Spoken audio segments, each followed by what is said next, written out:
여기 한국 학생은 수업을 마치겠다는 일본 교수에 다가가며 어떤 질문을 합니다.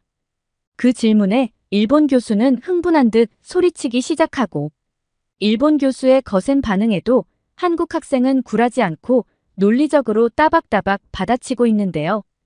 도대체 무슨 사연인지 한번 들어보겠습니다. 잠깐 영상 시청 전에 좋아요 한 번씩 눌러주시면 감사하겠습니다. 안녕하세요. 여러분, 저는 미국 출신의 헤이즐입니다. 저는 현재는 오사카 대학에서 동아시아학을 공부하고 있습니다.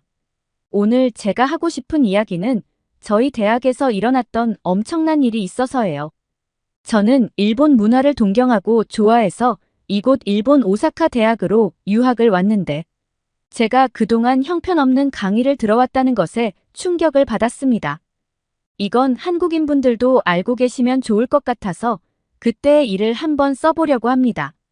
일단 미국인인 제가 어떻게 일본까지 유학을 가게 되었는지 간단히 제 소개를 먼저 할게요.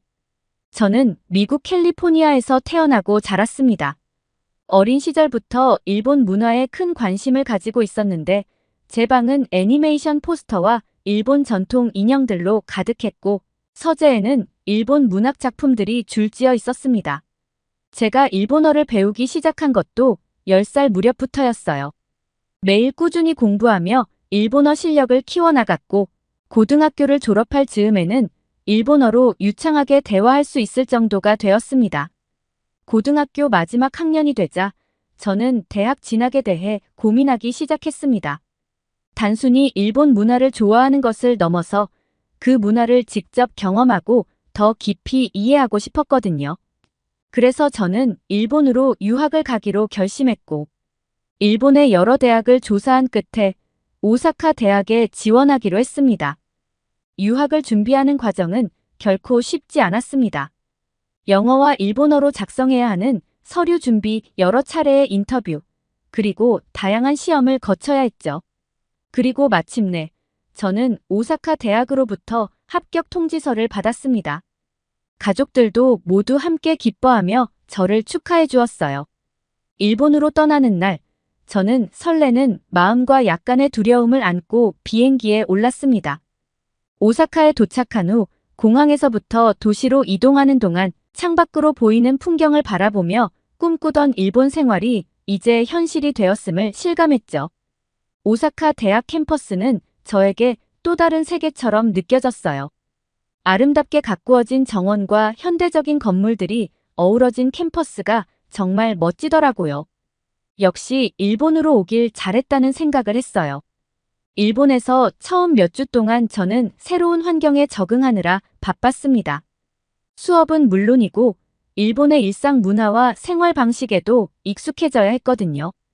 어느 정도 일본에 적응해 가던 차에 저는 새로운 친구들을 사귀기 위해 학생회 주최의 오리엔테이션에도 참석했어요.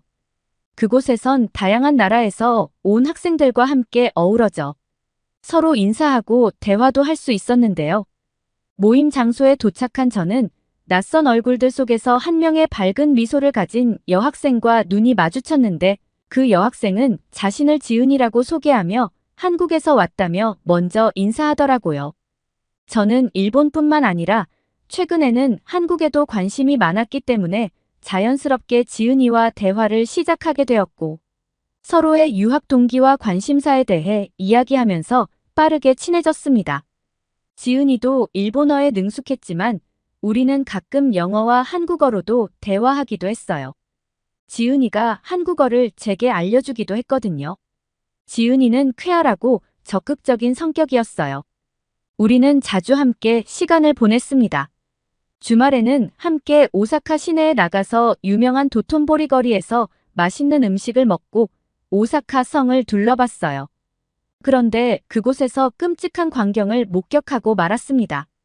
아니 글쎄, 길거리에서 젊은 여성이 남성에게 폭행당하는 걸 보게 된 거예요.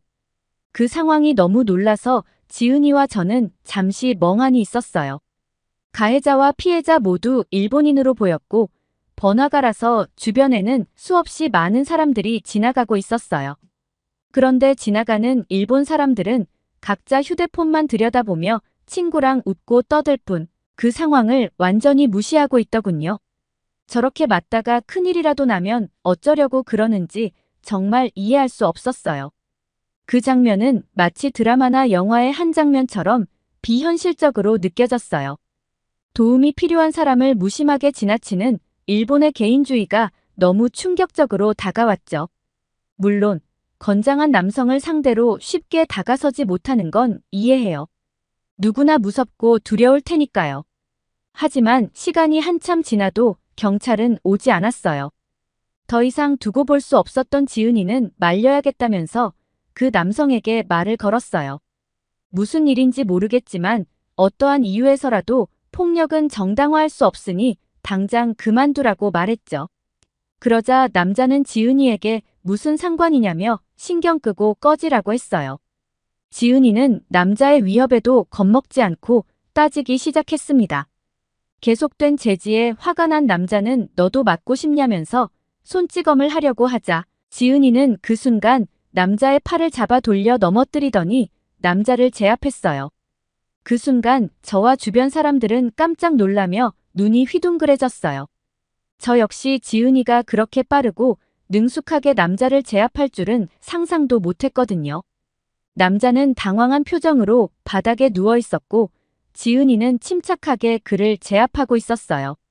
주변에 있던 사람들도 하나둘씩 지은이의 용감한 행동에 관심을 보이기 시작했습니다. 저 여자가 누구야?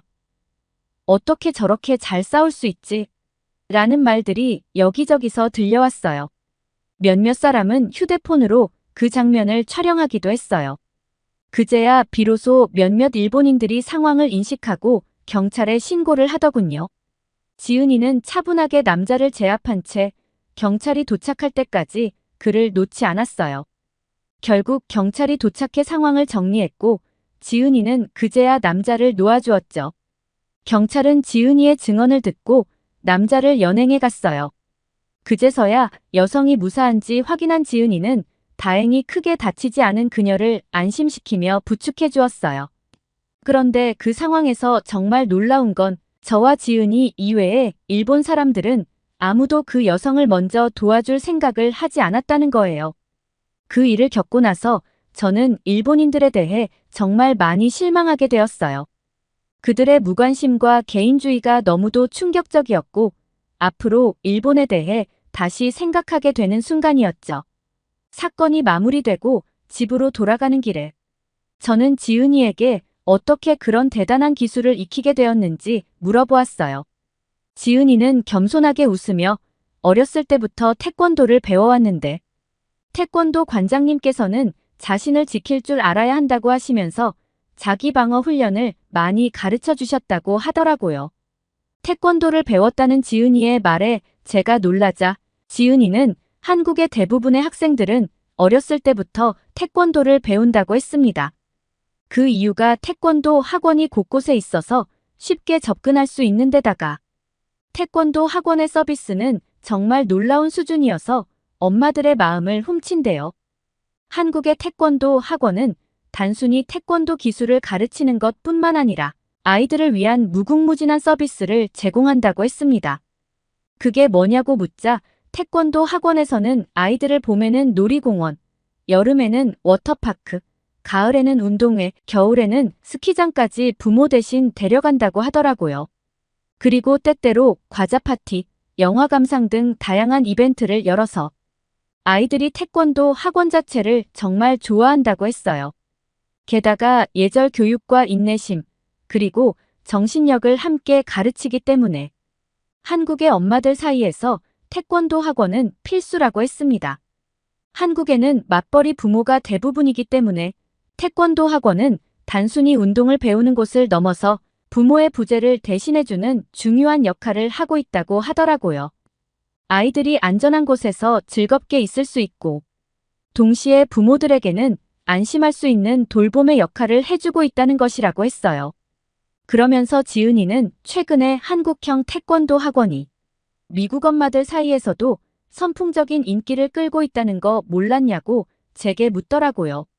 지은이의 말에 깜짝 놀란 저는 미국에서도 그런 한국형 태권도장이 있는 줄은 몰랐다며 왜 우리 엄마는 나를 그런 태권도 학원에 보내주지 않은 것인지 못내 섭섭했습니다. 지은이가 태권도 학원에서 경험했던 다양한 활동들을 들으니 저는 어린 시절 그런 경험을 할 수 없었던 게 아쉬웠어요. 그리고 나중에 알고 보니 지은이 말대로 미국에서도 많은 부모들이 아이들에게 태권도를 배우게 하려는 이유가 바로 그 때문이더라고요. 미국의 엄마들도 한국의 태권도 학원 시스템에 반해서 태권도 학원을 선택하는 경우가 많아졌다는 것을 알게 되었어요. 국적을 불문하고 엄마들은 다 똑같은가 봐요. 아이를 키우는 부모님 입장에서 태권도 학원은 돌봄을 넘어서 아이들에게 체력과 인내심을 길러주고 동시에 친구들과 어울리며 사회성을 키울 수 있는 좋은 장소이니까요. 어쨌든 저는 그날의 완벽한 영웅이었던 지은이를 다시 보게 되었어요. 이 일이 있고 난 뒤 지은이와 저는 더 돈독해졌고 지은이 덕분에 한국 음식도 자주 먹게 되었어요. 한 번은 지은이가 집에서 김치찌개랑 불고기를 만들어줬는데 제가 너무 맛있어 하니깐 외국인들이 한국 음식을 유독 좋아한다고 들었는데 너를 보니 정말 사실인 것이 실감이 난다며 한국에는 이것보다 더 맛있는 음식들이 많으니 기회가 된다면 한국에 한번 꼭 같이 가자고 말해주었어요. 그렇게 저는 지은이와 서로 의지하며 일본에서의 유학 생활을 순탄하게 이어갔습니다. 일본어 수업에서 어려움을 겪을 때마다 서로를 도와주었고 함께 스터디 그룹을 만들어 공부하기도 했는데 어느 날 스터디 그룹에 새로운 멤버가 합류하게 되었습니다. 한국인 여자아이였는데 일본으로 대학을 오게 되었고 이제 막 입학한 새내기였어요. 이름은 소정이었고 특히 지은이가 소정이를 많이 챙겼어요. 같은 한국인이기도 했고 이제 막 일본에 와서 적응하기 힘들 거라며 뭐 하나라도 더 알려주고 챙겨주고 싶어 하더라고요. 그 모습을 보며 지은이는 참 배려심이 깊고 천사 같다는 생각을 했습니다. 반대로 소정이의 첫 인상은 약간 시크하고 도도해 보였어요. 새하얀 피부에 부리부리한 눈, 짙은 눈썹 그리고 날렵한 턱선 때문인지 꽤 차갑게 느껴졌는데 대화를 해보니 그것은 저의 오해였습니다. 어찌나 성격이 털털하고 싹싹한지 언니 하면서 저와 지은이를 쫓아다니는데 꼭 강아지 같아서 제가 엄청 귀여워해졌어요. 근데 이렇게 귀여운 아이가 한국에 대한 자부심은 남달랐는데요. 소정이는 애국심이 투철한 친구였어요. 무엇을 하던지 간에 한국과 일본을 항상 비교하는 버릇이 있었는데 이를테면 한국엔 지하철에도 전면 스크린도어가 있는데 일본은 아직 그게 없다거나 동전으로 물건을 계산하는 날엔 아날로그적인 일본이 답답하다면서도 한국의 옛날 모습을 보는 것 같아 향수가 든다나요? 그게 애국심에서 나오는 것이란 건 알고 이해하려고 했지만 가끔은 무리수를 둘 때도 있어서 실없는 사람처럼 보이기도 하더라고요. 그렇게 실없어 보이던 소정이가 정말로 달라 보였던 사건이 있었는데요. 소정이는 공학부 전공이었지만 한국사에 대해 관심이 많았고 또 해박한 지식을 가지고 있었어요. 한 번은 제가 일본 역사에 대해서 잘못 알고 있던 게 있었어요. 그 이야기를 소정이에게 하게 되었고 제 말을 들은 소정이는 갑자기 표정이 진지해지면서 과거 일본이 한국에 저지른 잘못에 대해서 이야기하는데 정말로 같은 사람이 맞나 싶을 정도로 진중한 모습을 보이더라고요.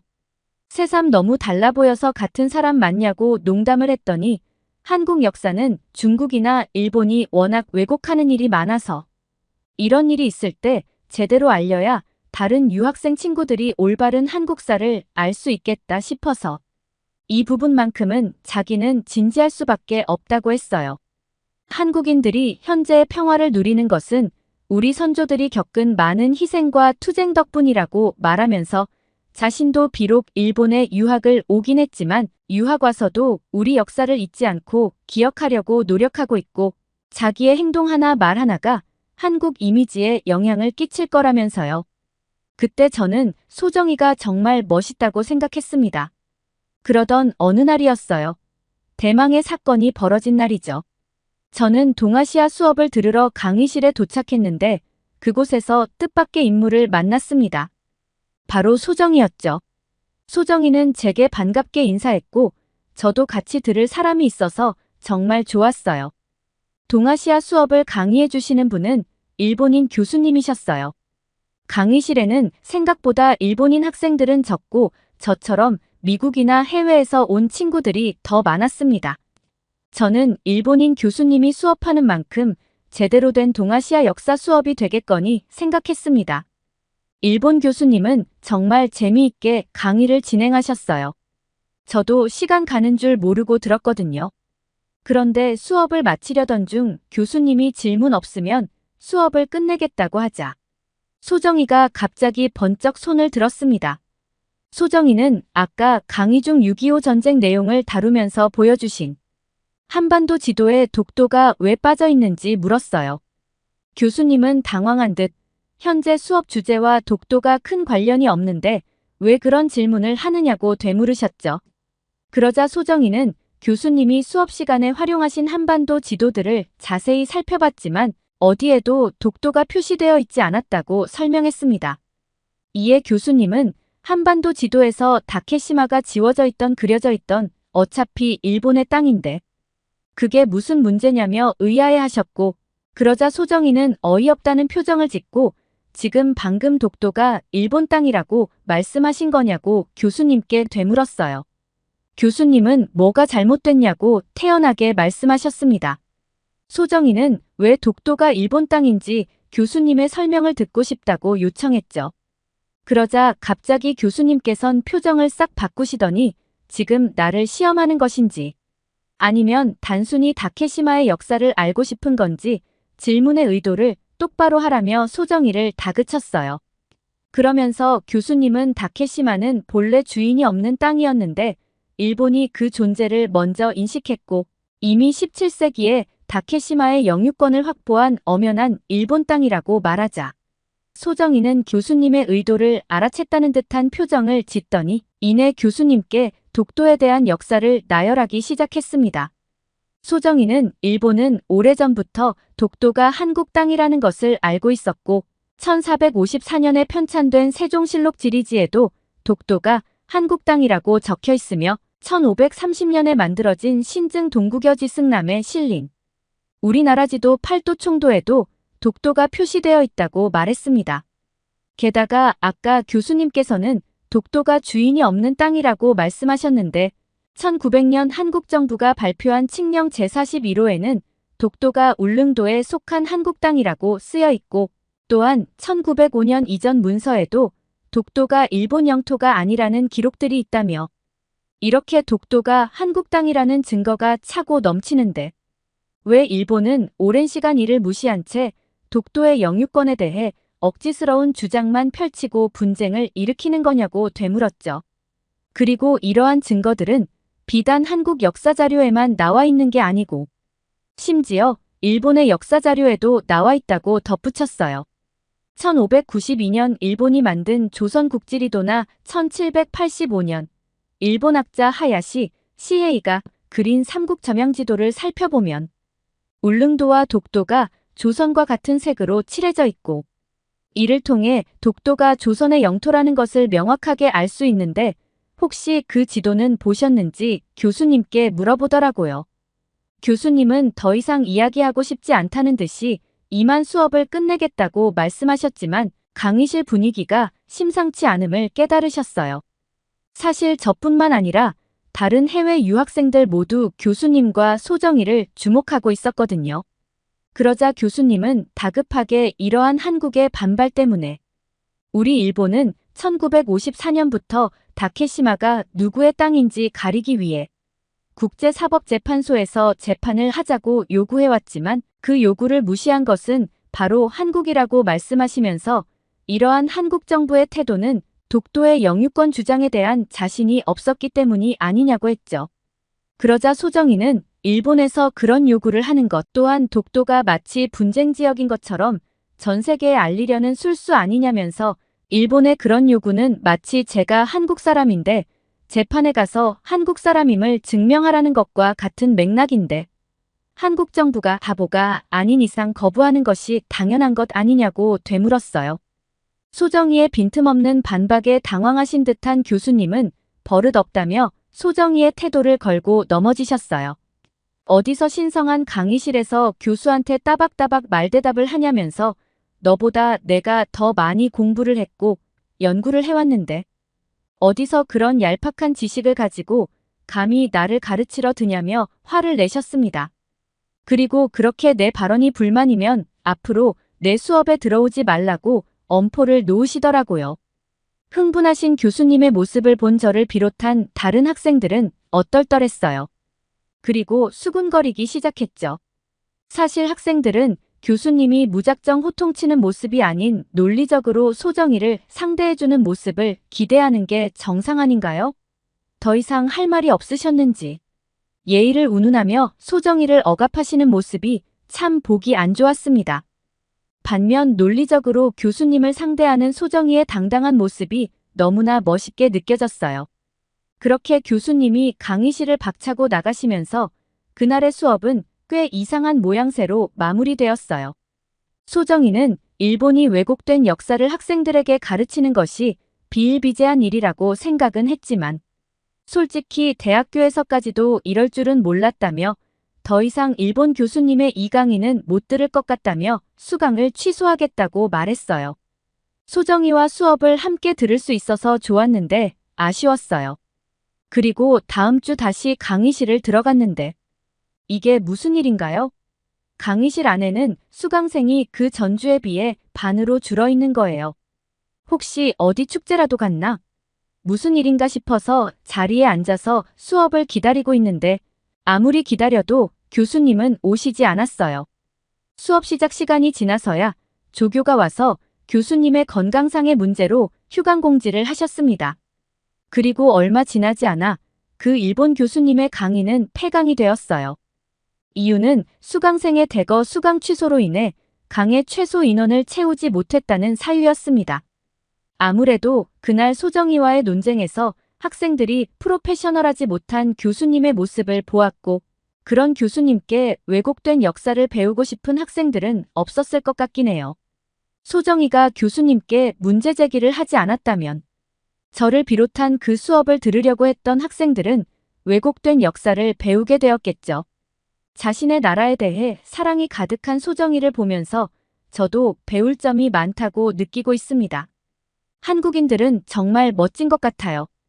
그들의 강한 애국심과 나라를 지키려는 의지는 정말 존경스러워요. 소정이의 이야기를 들으면서 저도 내 나라에 대해 더 많이 알아가고 사랑하는 마음을 가져야겠다고 생각했어요. 특히 독도와 같은 작은 섬 하나에도 깊은 애정을 가지고 지키려는 모습은 참 인상적이었죠. 소정이는 단순히 역사를 배우는 것에서 그치지 않고 그 역사 속에 담긴 의미를 이해하고 실천하는 모습을 보여줬어요. 그녀의 열정적인 태도는 주변 사람들에게도 긍정적인 영향을 미쳤고 저도 그중 하나였어요. 한국인들의 이러한 열정과 헌신이 한국이라는 나라를 더욱 특별하게 만드는 것 같아요. 소정이와의 대화를 통해 저는 단순히 자신의 나라에 대한 지식을 쌓는 것뿐만 아니라 그 나라를 사랑하고 지키려는 마음가짐이 얼마나 중요한지 깨달았습니다. 앞으로 저도 제 나라를 더 사랑하고 지키기 위해 노력해야겠다고 다짐하게 되었네요. 그럼 전 이만 수업 들으러 가보겠습니다. 오늘 사연 어떠셨나요? 독도에 대한 일본의 억지 주장이 한국인들에겐 정말 피곤한 일인데 일본 교수의 무논리 주장에도 한국 학생 소정이가 흔들리지 않고 일침을 가하는 모습 정말 인상적이었습니다. 일본의 독도 소유권 주장에 대해 대충 넘어가려고 했던 일본 교수가 한국 유학생에게 제대로 당한 것 같네요. 오늘의 사연이 좋으셨다면 구독과 좋아요를 눌러주세요. 더 감명 깊은 사연으로 찾아뵐게요. 끝까지 시청해주셔서 감사합니다.